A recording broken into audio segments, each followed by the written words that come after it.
What's going on, sports fans? Good morning, afternoon, evening, whatever time zone you are in. I am Bill Corpus Crispy Murphy, and welcome to episode 455 of the Sports Insanity Podcast on the Sports Insanity Network.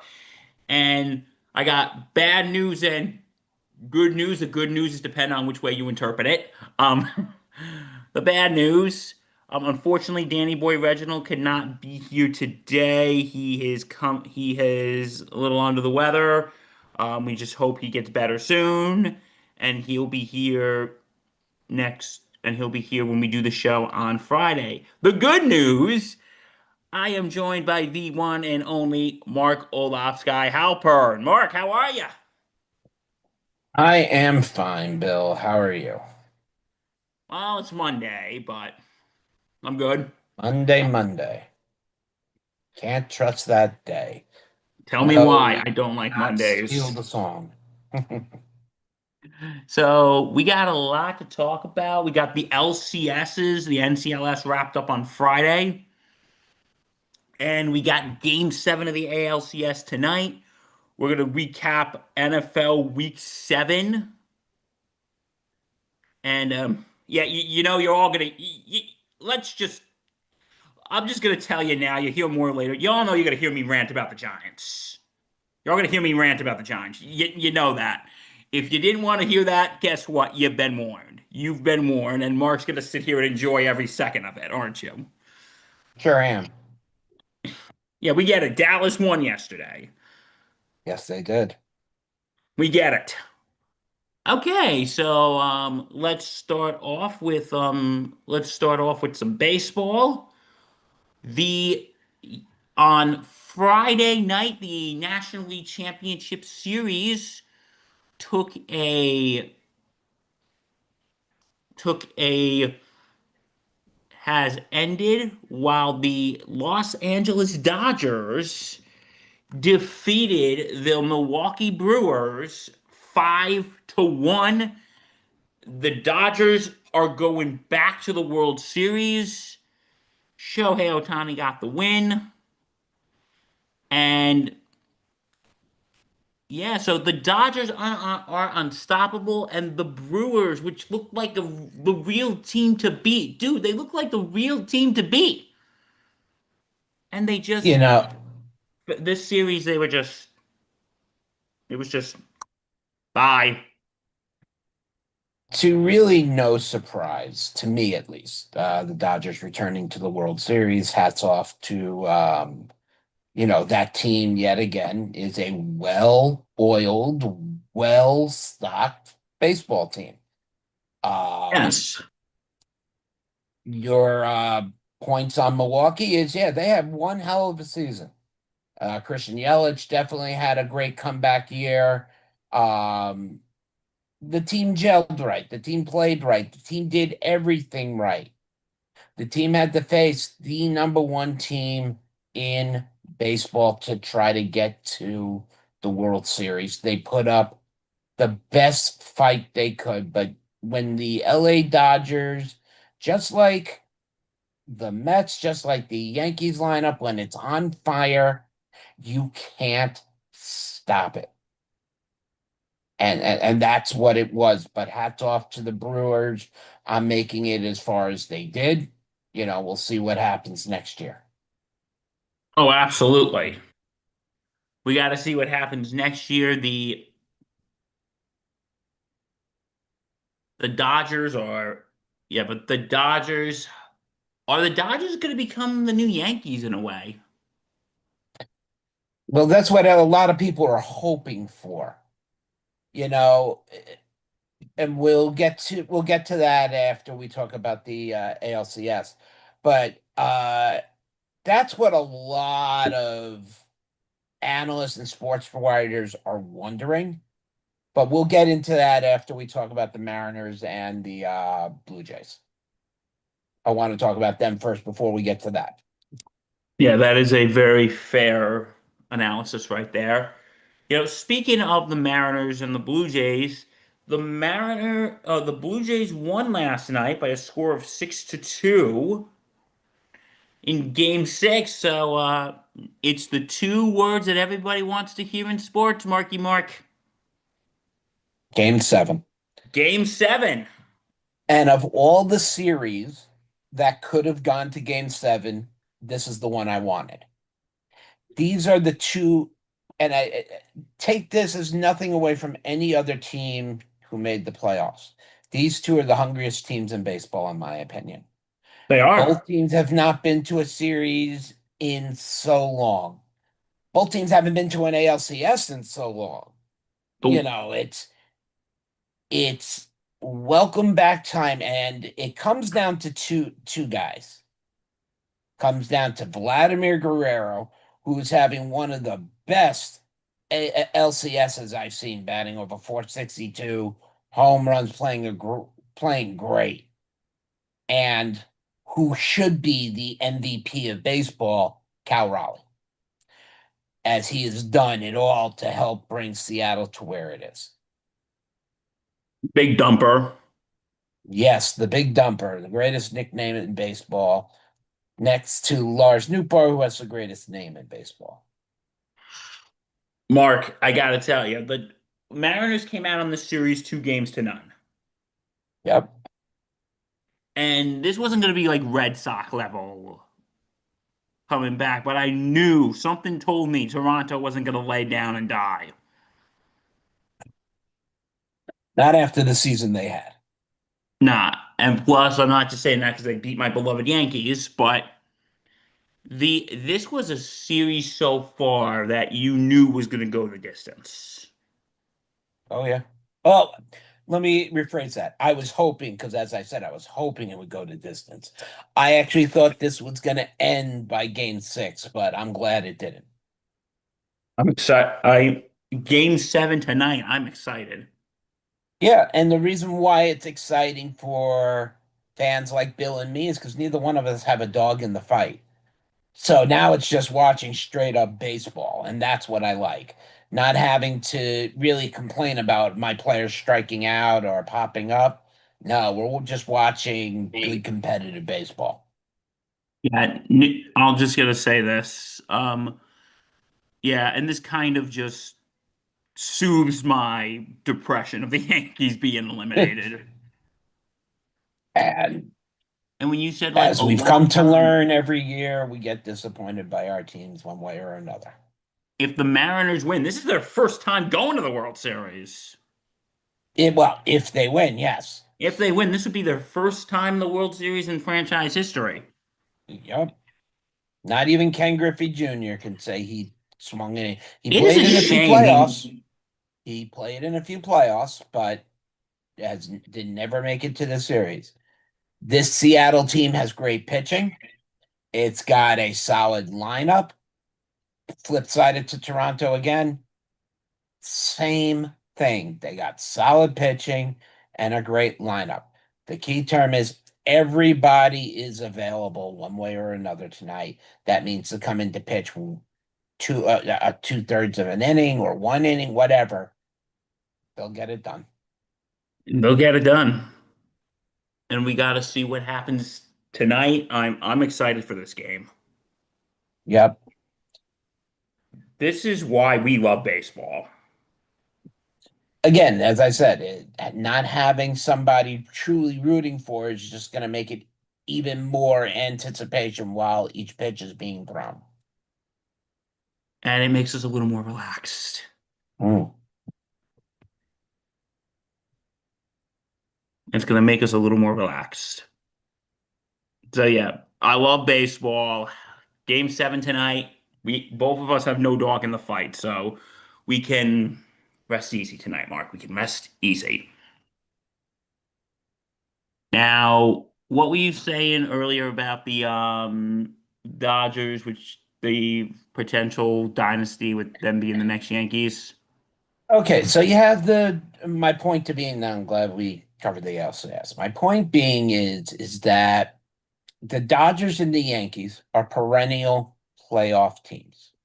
There's Yes. a big difference between the two of them. One has won a World Series, the other one has not in a while. With the lineups they have, the money that has been spent, and I put the Mets in here. The Mets failed. The Mets didn't even make the playoffs.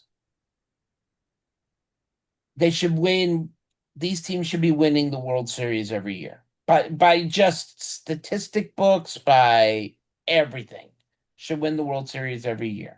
You and if you had to call it as the season went, Milwaukee should have been there the way that, but no, the one team that could stop them was the Dodgers. Now, whether it's Toronto, whether it's Seattle, whoever goes in there is gonna have to face this absolute monster lineup that includes Shohei Ohtani, Mookie Betts, and it got Freddie Freeman, and the list goes on. It's got very capable hitters.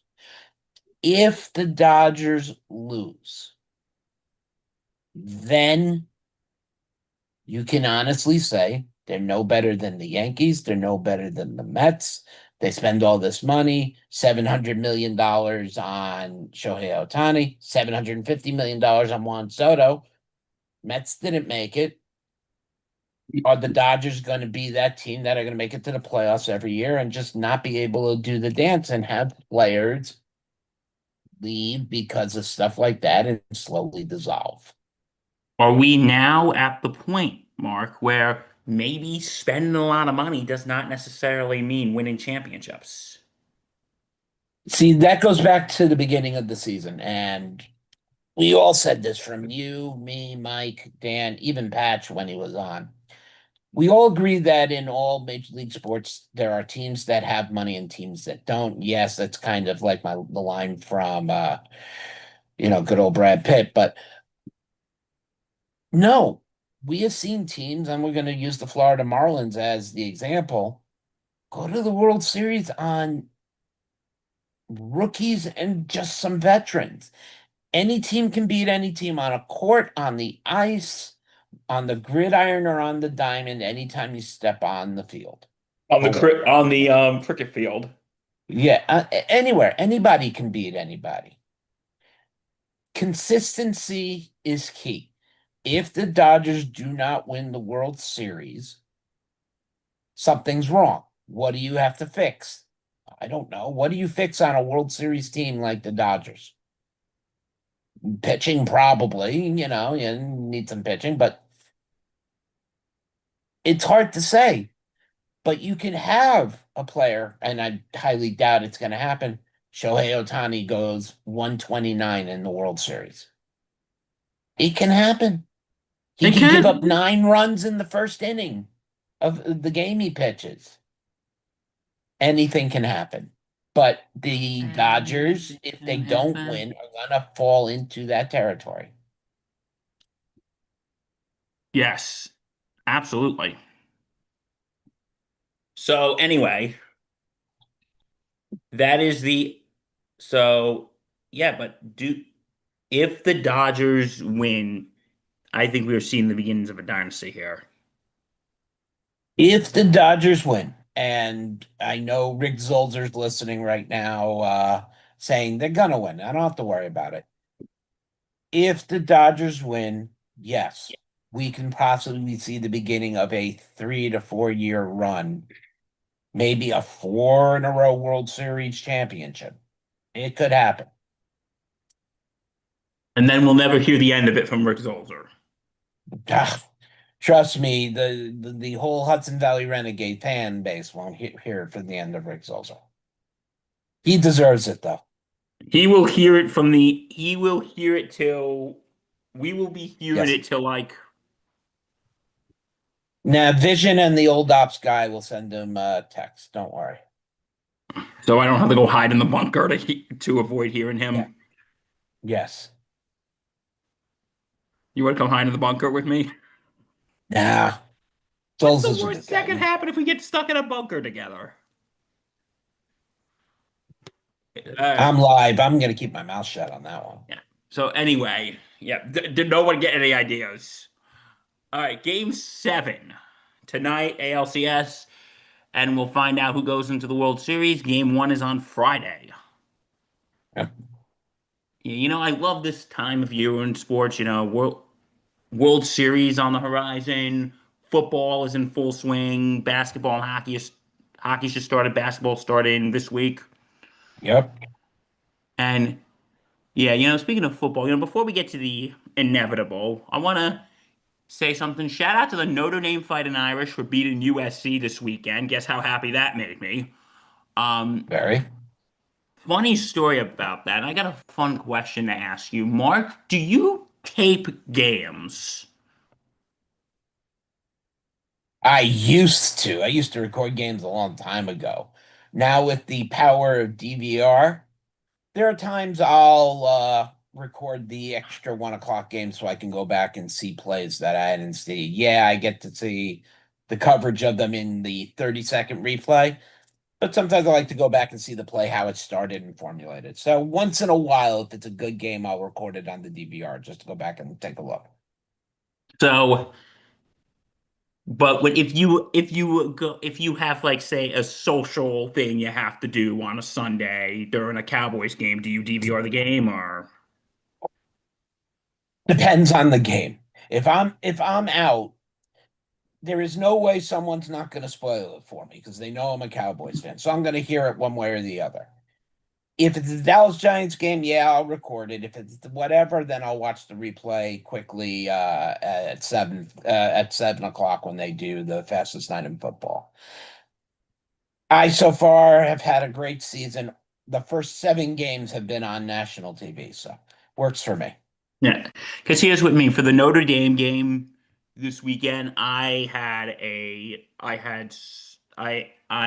something I had to do on Saturday night. I went out with my girlfriend Sam. Sam, if you're watching, babe, that's for you.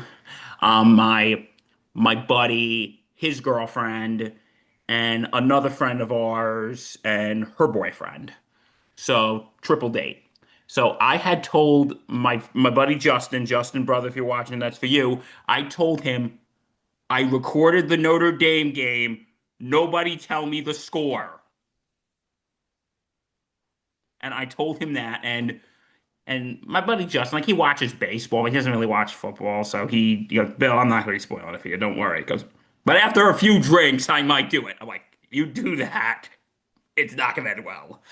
And then I remember at dinner, I was saying, because, okay, my girlfriend doesn't, she watches sports. She's a big Knicks fan. Like, I'm going to be watching a lot of Knicks basketball this year, Mark. Oh, Um, I've already watched the first 5 preseason games, so I'm already in Nick's oh, the one Nick's last swing. Monday, she was there. She Ah, was there. very nice. I'm And glad to know she's a yes, Knicks fan. I approve. she's also a Mets fan. So I approve. she's also a Jet fan. I don't approve. Reggie approves. Dan approves. Um, but anyway, but she doesn't watch college football. So I said at dinner, so yeah, I'm there with everybody. I said, nobody give me the score. I recorded the game. I taped the game. No one tell me the score. And then and then I have like because I have the ESPN app, so I'm thinking, oh boy, how am I gonna get past this? Because the event we had to go to after dinner, my tickets were on my phone. So I'm thinking, oh my God, the ESPN app is going to show me the score. So I just like reached it into my phone, put the passcode in, trying not to look, and just like scrolled up the tickets. And then afterwards, it's like, so I'm doing good. I don't know what's going on at this point. So my buddy and I leave, and part of me is like, no, no, you made it through the night. You don't know the score. You're doing good. But the other part of me is like, come on, one glance won't kill you. One glance won't hurt you. So I'm like looking at the glance and I'm like, Notre Dame was winning. And I get home, I DVR the game, I turned it on. But at this point, it's like after 11 o'clock at night. Do I really have the time or the patience to watch this? I don't know. Do you? Not 11 o'clock. I've been out for a few hours. I'm like ready to just go to bed. And I'm like, and then I get the ding on my phone. Notre Irish beat Trojans. I'm like, well, guess there's no point in watching this now. So yeah, this is why I barely record games anymore because I'm gonna find out the score eventually. Exactly. Would you ever skip any social obligation to watch a game?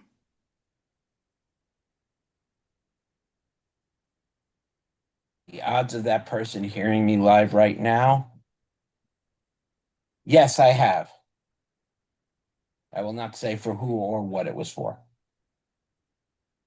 Like, I'll just say this before we get to football. I remember last year, ALCS Game 5, I was invited to a Halloween party. And the invite was before the ALCS was set. Like, part of me was thinking I should skip this party and just watch the game, but I didn't. But you know what? That came up for the best because I ended up meeting my girlfriend that night. So yeah, so I ended up meeting my girlfriend that night. So there, something good came out of it. All right, let's go to football. Um, let's go to football. The NFL yesterday. It was a mix of games that some were good, some were bad. I think the Jaguars got exposed yesterday in London. What do you think? Here's my problem with the London games. They play at Wembley Stadium. It is not at all in good condition. Not to take away from what Matt Stafford did, throwing 5 touchdowns, two of them to Devontae Adams. Um, but you can tell that, Lawrence was having trouble getting its footing. The fields where they've gone for out of US condition have been atrocious. Let's just hope the game coming up in Germany and in Spain are much better. No, I hope so too. I hope so too, because yeah, no, I'll be honest, I don't like these London games, Mark. I understand it. I don't like the condition of the fields because they're not made for NFL style. They're made for European football. They're not used to being slammed onto or have that much turf ripped up by cleats. That's why they fall apart so easily. It's a different type of graft. It's everything is different. Everything is different. And if you need to And understand how, go watch Ted Lasso. I will go watch Ted Lasso. Okay, like we're not gonna go through every single game, but what was the other games you wanted to talk about besides the two obvious? But Philly, we'll leave the two obvious for the end. Let's start with Pittsburgh Cincinnati. we talked about that on Friday. You talked about that on Friday. All right, so we'll Yeah. skip that because they talked about it. Then let's jump right into Philadelphia, Minnesota. Okay. All right. So you had the Philadelphia Eagles versus the Minnesota Vikings. Minnesota flashing the good old-fashioned Carson Wentz, who was Carson Wentz like, not throwing any touchdowns, especially when you have two of the best receivers in football. No rushing on the game. And the defense for Minnesota just looked poor. Flip sided to Philadelphia, Jalen Hurts had an amazing game, 19, 23, 326, 3 touchdowns. My question is I'm wondering if there's something wrong with Saquon Barkley. He is not performing at anywhere near the highest level. Devonta Smith, great game with 9 receptions, almost 200 yards and a touchdown. And of course, finally, A.J. Brown shows up with 2 TDs of his own. What was your Yes. thought on the game? Well, my thought on the game, I didn't really see a lot of it, but I would just say, I said on Friday, Danny Boy Reg and I both said this, Mark, that this was a get right game to fill it for Philly. They just lost to the Giants last week, which, oh, last week. I'm reminiscing on last week, Mark. That was wonderful. But Oh, I loved it too. So, and you're a Cowboy fan, but yes, this was a get right game for Philly, and I agree. Something is wrong with Saquon Barkley. He's on both, and I'm saying this from a personal matter, not because I'm a Giants fan, but because he's on both my fantasy teams, and he's not performing well. that's why I wonder if that calf is worse than they're stating. Um, I believe their bye week is in 2 weeks, so we'll see what happens after that. We will absolutely see what happens after that. But no, I think Minnesota put up a good fight, and They came back in the second half. They were yes, dead in the first half. But Carson Wentz, unfortunately, after that injury in the playoffs, was never has never been the same and will never lead any team anywhere but an early grave. no, I agree. But they came alive in the second half, and that's what I think about Minnesota and Philly right now is that Philly could be back on track. They absolutely could be back on track. I think the Philly defense isn't as good. Let's see when they have to play a better offensive team. Yep. Go ahead. Okay, moving on to the next game. So before we get Bill all uh hyped up, let's go over to the Green Bay Packers against the Arizona Cardinals. Green Bay was giving this game away. Okay, Jordan Love looked the worst he has all season, going 19 to 29, 179 and a touchdown. Um, Josh Jacobs fought off an injury, had a decent day with 55 yards and 2 touchdowns, and Romeo Dowds chimed in with 6 receptions. Flip side it, no Kyler Murray. He was out today, but he was not on the sidelines playing Call of Duty. He was actually listening for once. And veteran Jacoby Brissett almost beats the Green Bay Packers. He had a great day, 279 and 2 touchdowns. Trey McBride, probably one of the best days for a tight end on the day with 10 receptions for 74 and both of those touchdowns. But in the end, Green Bay did edge out Arizona in the final minutes and finally winning 27-23. Yeah. No, absolute. Yeah.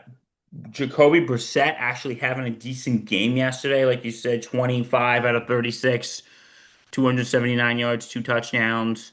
Like they actually, wow. Arizona put up a fight against the Green Bay Packers, who are a team as you got to keep an eye on here, bro. You got to keep an eye on the Packers. I think the NFC North right now is the most competitive division. Agree or disagree?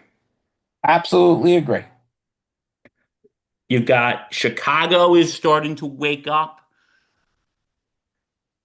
Detroit's looking good, and now you got Green Bay. That division is going to be up for grabs. I'm calling it right now, Mark. That division is definitely going to be up for grabs. And there's a game I do want to talk about, and you said because it was a blowout, you said because it was a good blowout, we should talk about it a little bit. KC beating the Raiders 31-0 yesterday. It it was an absolute trouncing.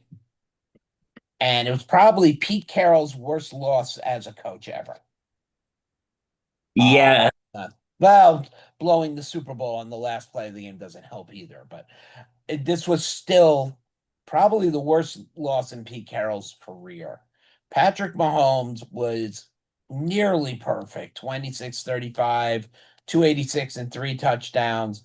Pacheco and Hunt contributed to 100 yards total on the ground with the reemergence of Xavier Worthy, the return of Rashee Rice, who had a touchdown, Traquan Thornton, Juju Smith-Schuster, and now Travis Kelce has a reason to be open a lot. We'll see a lot more Kelce. Right now, I would say that the AFC has been put on notice, that KC is back, and watch out.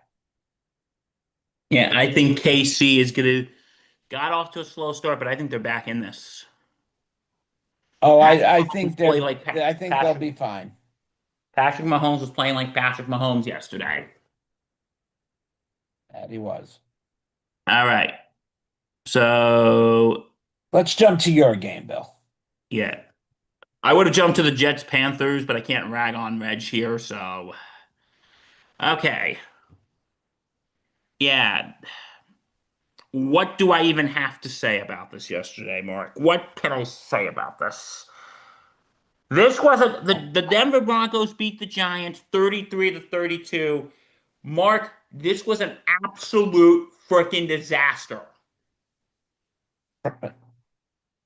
Giants were up 19 to nothing in the fourth quarter. I was thinking, okay, we're actually gonna win two in a row. I'm actually gonna be doing backflips tomorrow. And Mark probably would have paid to see that, wouldn't you, Mark? Um, Oh, to see you do a backflip? Yes, Bill. I actually would have paid to see that. I'm thinking, woohoo, we actually won two in a row. We won another game. But I'm thinking, best laid plans go awry, Mark. Best laid made plans go awry. Yes, they do. And I remember I was actually walking back. I was at a friend's Oktoberfest yesterday. I was literally walking back from after stuff in my stomach with brat schnitzel and a few beers. I was walking back and I was thinking, okay, Giants got this locked up. I got nothing to worry about. And then Denver scores. I'm like, okay, they score. Big whoop. They score again. I'm like, okay, now I'm getting nervous. Giants score. I'm like, okay, this is getting, come on, let's hold this. And then when they scored and it was like super close, I'm like thinking, I better get home. And I'm like sitting here watching this game. And when the Giants scored again, I'm like, okay, okay, we're in good shape. But you know what caused the Giants to lose this game, Mark? You missed the 2 point conversion earlier. You missed the two extra points. The kicker should literally be shot out into the Hudson right now. Should literally be freaking shot out into the Hudson River. And the Giants just for the first time in history, a team that was down like 19 to nothing came back and won 33 to and scored 33 freaking points. Not only did they score 33 points, they scored 33 points in the fourth quarter. Which makes it even scarier. I've seen comebacks before in my lifetime. And look, if you want to analyze the game, Jackson Dart started off great. No, Had a Jackson Dart was looking good. finished 283, three touchdowns and an interception. It's not bad stats. Scappo had 16 carries for 60 yards. Wendell put up 95 on the receiving board. And I'll flip it to the other side. Bo Nix had a horrible beginning, but turned it into an amazing ending with two touchdowns and 279. But here's where I'm going to compare this to the Giant Dallas game. It was the same ending. Yes. Lose on a field goal. Lose on a field goal. Same ending that it was with the Dallas game. When you're a team that gives up 19 points, yes, you missed the two extra points. Yes, you missed the 2 point conversion. All of those hurt you. Don't get me wrong. 1 point here, 1 point there will it changes the dynamic different completely. But to give up 33 points in the fourth quarter and allow this Denver team, who is a up and coming team that just still has not shown to me everything, but to lose a shootout in 40 seconds is ridiculous. Like what this defense just fell apart in the last quarter. Yeah. Like this is a team that just and you know the Giants and I will even say if the Giants won, I'd be sitting here, Mark, saying the same thing. Mark, you've known me for about 5 years now. You know, yeah, I Yeah. know it's been that long. It's scary, No, but I'm just but I'm a Giants fan, and you know, I'm not one of those who go like, oh, I would say a win's a win. But if the Giants won, remember they got off on two penalties yesterday, yep, and near the end, and if those penalties didn't happen, they wouldn't score. correct. And I would, even if the Giants won, Mark, even if the Giants won, I'd be saying the exact same thing. I would be saying, yeah, Giants won, they got lucky. But the problem with that, yeah, it's not Dart. Dart's not the problem. Scadaboo's not the problem. The It's your defense head was the coach. problem. Yeah, I Your head think it. coach. I think it's. I think that conversation may be revisited like soon. I said it yesterday. If he loses today, Dable will be fired before the end of the season. You think end of the year he's done before the end of the year, but Yeah, there, it's the season isn't over. We're 7 games into the season. The season isn't over. The Giants have a hell of a ladder to even think about climbing, to even think about the playoffs. What the Giants should worry about doing is going 8-9 on the season, 7-10. That's what the Giants should concentrate on doing. Turn it into a successful year. If, to me, that would be the way you start. If that's how you end, that's a successful year for the Giants. because don't forget, Giants got Philly again next week.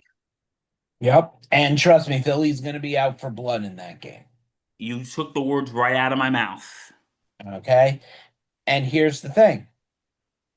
There are matchups in the NFL that no matter how good the teams are, it doesn't matter. It comes down because it's the fight.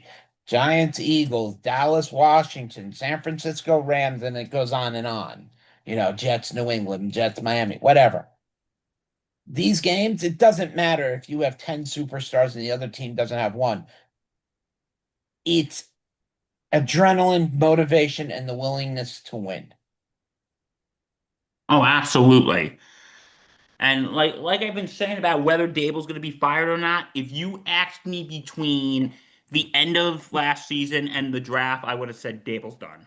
I would have said this is going to be his last year. He's on his way out. But and then after the draft, when he drafted Dart, I'm like saying there, congratulations, you just bought yourself another year. Because Well, I'm that's thinking, what a lot of us thought. Yes. I thought it was a brilliant move by the New York Giants doing what they did. They found their quarterback. That's no secret. They found their quarterback. no, I've been saying it, and I will still say this, Mark. Dart's the guy. They found their quarterback. Now they just got to be able to protect him the rest of the season. The last thing you need is him in week 13, week 14, going down with an injury to the knee or something like that, to the ankle, and which then hurts you for next season. So now the job is to protect Jackson Dart. You gotta protect him. Dart's the guy. You gotta protect Jackson Dart. He's the guy. So, but no, the Giants just blew it yesterday. I was literally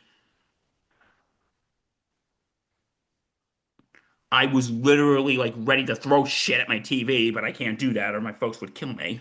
Oh, Um, I think they'd be pretty pissed. Yes. and no, because my parents are actually away right now, and Ah, And I remember while I was on the way to Oktoberfest yesterday, my mom texted me, goes, "Hey, can you DVR the game for your dad?" I'm like, "Oh, I already DVR'd it." So, because I didn't know whether the game was, yeah, I had a weekend of taping games. nothing wrong with that. Because I didn't know if the game was going to be on over there. I was assuming it would be, but you got to be prepared for this type of stuff, Mark. You got to be prepared. Right. But, he said, "Can you just DVR it for your father? Because we're down in Right. place where we are. Um, and they're probably not going to have it on here. She's like, can you just DVR for your dad? I'm like, already done. I'm like, I don't think my dad would want to see this. If anything, you save the last 10 minutes of the game. That he can watch. That explains the whole day. I'm sure he knows by now, but Oh, who I would think knows? so. Who I'm sure. knows? I would. No, because I've had ESPN on, and 99% of what they've been talking about has been yesterday with the Giants and the Broncos game. So the listen, I think Dable's job is on the line. I think Shane's job is on the line. It has to come down to taking ownership of what's going wrong and getting it fixed. Brian Dable is not the answer for the Giants. And I'll say that again every week until somebody realizes it. Not until, yeah, guess who's starting to realize it? Hi. Yeah, I think it's time we get someone who could really help develop Jackson Dart, and I don't think Brian Dable's the guy.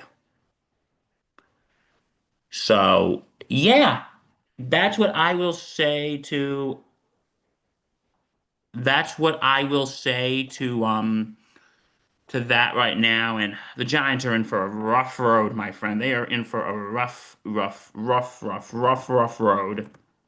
Yeah, I they are, but they can I sound win like a dog ball saying that. Rough.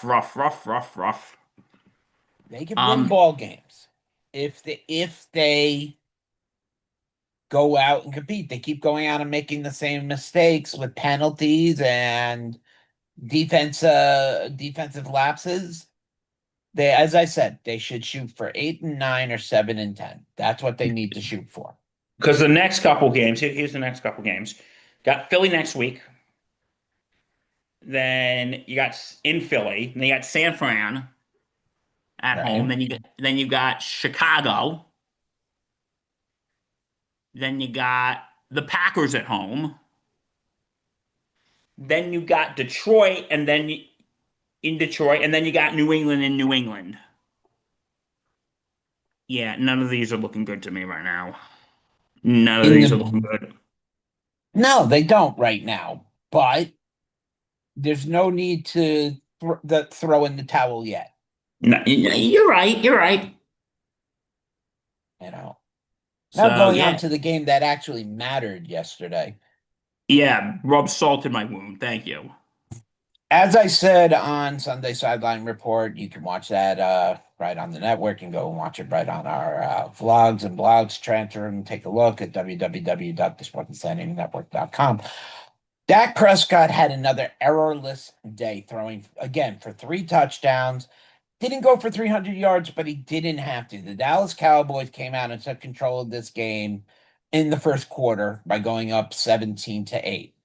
I said this was going to be like the Battle of Saratoga, the turning point in the war for the Dallas Cowboys to beat the Washington Commanders. Now, here's the thing that everybody is saying to me.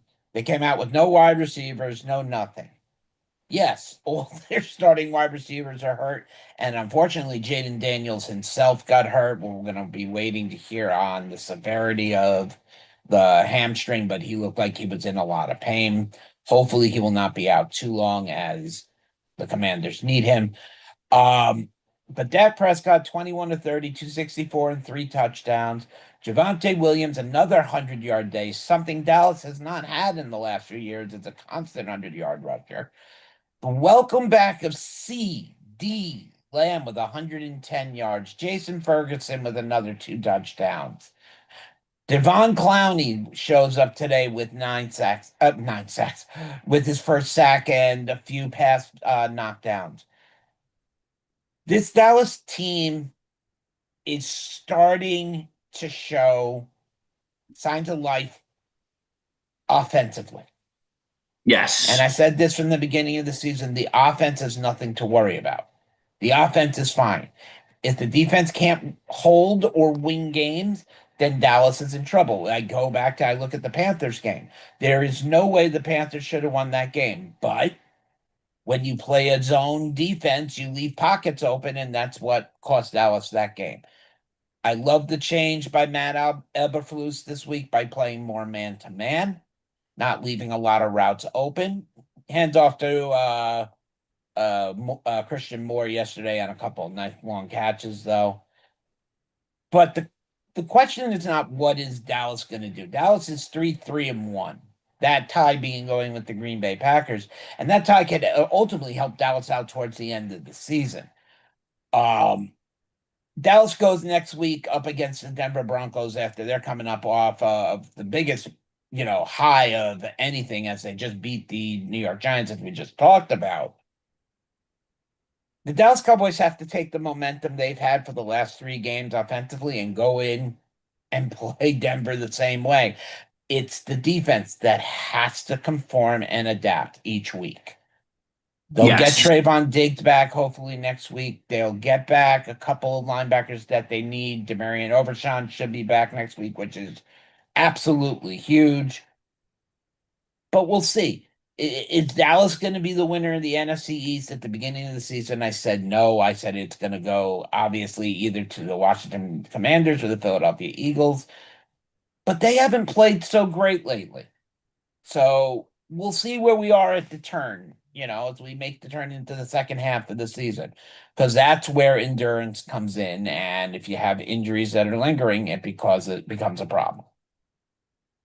Yeah, that's when it does become a problem when more injuries come in. So Mark can gloat today because Dallas won and the Giants lost. But you know what, Mark? Can we bond over this? At least we're not Jet fans. Yes, yeah, yeah. Sorry, Dan. I don't mean to make you feel worse on a day you're feeling sick. We know you're listening. But if I want to watch an active Jets offense, I'll go over to the Westchester County Airport and I'll watch the Air National Guard take on and off. Yeah, Sorry, sorry, Dan.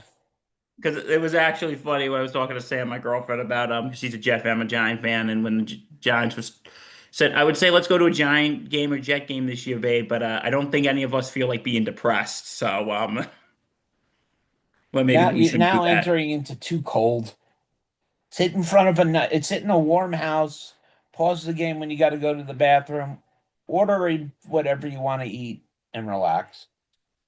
But you know when you go to game, okay, like the latest I'll go to a game is like November, like that is the latest I'll go.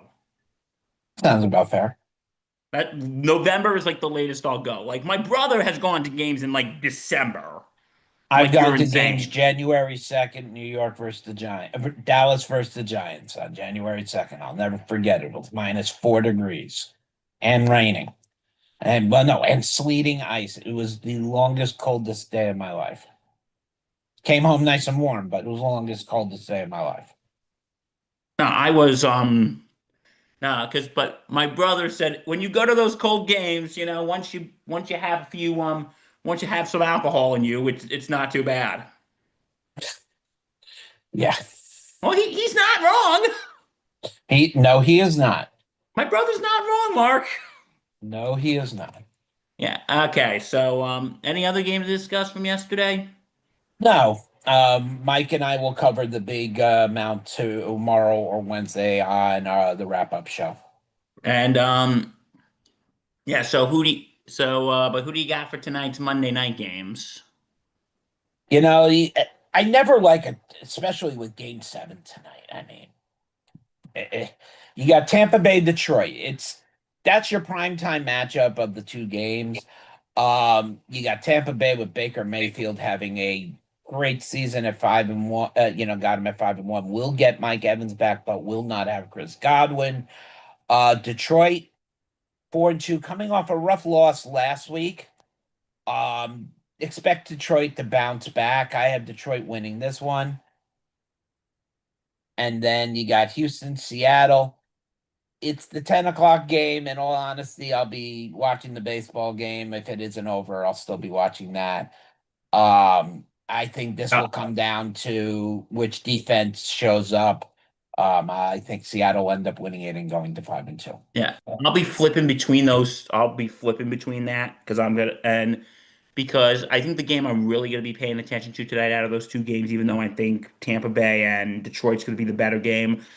I think I'll be more paying attention to the Seattle Houston game. because I got on my fantasy team, I got Sam Darnold, Jackson Smith-Njigba, and the Seattle defense. So Well, you got a lot of players going tonight. I got a lot of players going tonight for fantasy, and because this is my super flex and my money league, so I kind of and the guy I was playing has Patrick Mahomes, so we all know how that went yesterday. But I'm Correct. still a very heavy favorite to win. And I have tonight, Darnold has to hit Najibba a couple times. Defense has got to stop Stroud a few times. So, Not always easy to do. Seattle, please help me tonight. Please help me so I can potentially win some money at the end of the season. So, please help me. I know you're not getting a dime of it, Seattle. You have enough money. So, please help me. Okay. Well, I guess that's it for today. If you want to know, if you want to see more, go to www.thesportsinsanitynetwork.com. Check out our blogs. Check out our podcast available on all platforms. And don't forget to check us out on here on YouTube. Like, comment, subscribe, and hit that bell. If you want to see more stuff like this, whether it's this, which is also available on podcast platform, or whether you want to see Sunday Sideline Report, Thursday Night Gridiron, one-to-one, batter up, all on here. Bombers Banter, we're taking a little bit of a hiatus. Yes, Mike and I will be doing a Mets end of the year show in the upcoming weeks, and then we will be taking our hiatus from baseball. And yeah, so check us out. And as always, thank you to our friends over at the Dugout of Millwood for sponsoring this. No problem. And Mark, thank you for stepping in for Danny Boy Reg. And for Mark Wolof, Sky Halpern, I'm Bill Corpus Crispy Murphy. Stay safe and take care. Catch you on the flip side.